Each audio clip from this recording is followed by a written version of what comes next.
që të bëhet një pastrim etnik i Gazës, po ja që edhe kjo nuk mund të realizohet, për shkak se së pari Egjipti nuk e hap kufirin,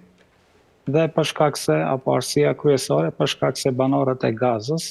janë të vendosur që të bëhen shehid, por mos e lëshojnë vendin e tyre, pra janë të gatshëm të luftojnë deri në vdekje, dhe sipas gjitha gjasave janë duke luftuar ashpër dhe janë duke fituar për shkak se për çdo ditë kemi ushtar të vrarë izraelit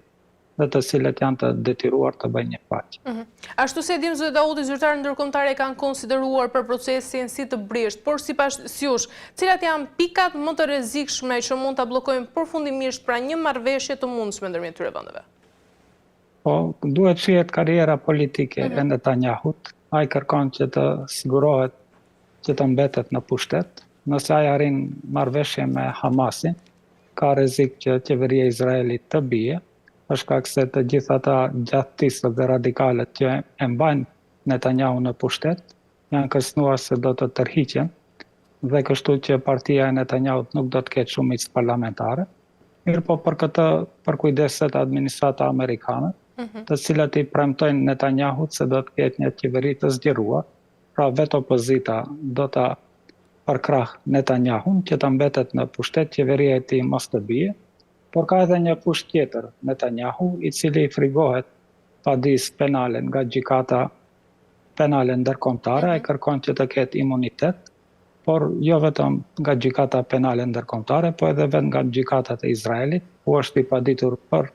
korrupsion. Ai kërkon që të mbetet në pushtet, mirë po nëse nuk mbetet në pushtet, të ketë imunitet, apo që edhe nëse ajo nuk është e mundshme, të kërkoj azil në SBA, që të shpëtoj dhe ata pak vite që i kam mbetur, të jetoj edhe ata. E qartë, mirë, zoti Daudi, për të kaluar tek një tjetër çështje, ndjekim një sër deri kthehemi.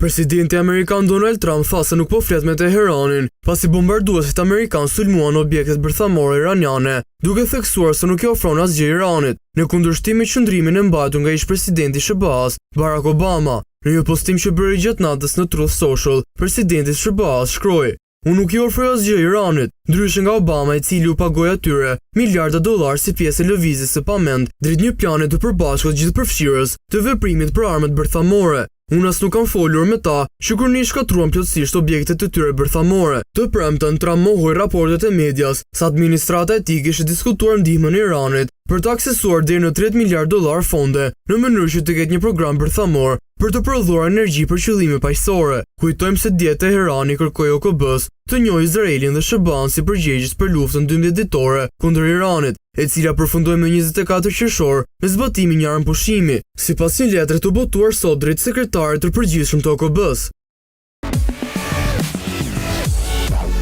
Mirë, zoti Daudi, si mund të ndikojë kjo deklaratë e presidentit të SBA-s Donald Trump pra në marrëdhëniet me Shtetet Bashkuara të Amerikës edhe Iranit? Po tani postimet e presidentit Trump nuk duhet të merren serioze. Kuptohet që ai ka humbur gjithë kredibilitetin, për shkak se përderisa ishte në negociata me Iranin, Irani u sulmua nga Izraeli në bashkëpunim me SBA, dhe tani ai thotë që nuk bëi asnjë negociat me Iranin, mirë po në fakt Irani nuk është duke bërë asnjë negociat me SBA dhe këtu është çështja. Pra, si duket, e vërejtën Amerikanët se bën gabim pasi e sulmuan Iranin, për shkak se u dëshmua që Izraeli nuk ka kapacitet që ta dëmtojë Iranin, dhe u dëshmua që SBA-ja nuk ka kapacitet që ta pushtojë Iranin, dhe se Irani është serios, është një ushtri e mirë organizuar, dhe çdo sulm që do t'i bëhet Iranit do të ketë përgjigje, dhe kjo është çështja për shkak se edhe SBA-ja frigohet nga forca ushtarake e Iranit. E qartë, ndërkaq, zoti Daudi, cilat janë dhe pasojat e mundshme ndërkombëtare pra nëse Këshilli i Sigurimit të OKB-s pranon kërkesën e Iranit? Jo, kjo nuk ka gjasa të ndodhë, për shkak se në Këshillin e Sigurimit të OKB-s me të drejtë veto është edhe vetë SBA-ja, dhe çdo rezolut që arrin aty ka SBA-ja të drejtë që të bëj veto dhe kuptohet që do të bëj veto, pra nuk ka një mundësi e tillë që të ndodhë. Por ne jemi dëshmitar që në të gjithë rezolutat ku bëhet çështja e Izraelit, i gjithë komunitetin ndërkombëtar është një zëri të cilat e gjykojnë aktivitetin e Izraelit si në Gaza, po ashtu edhe në sulmin kundër Iranit, është vetëm Shabaja e cila e mbështet Izraelin, për shkak se thuaj se janë bërë bashkë dhe ky gjenocid në Gaza është më pjesë e gjenocidit apo pjesë marrës është edhe administrata Biden, edhe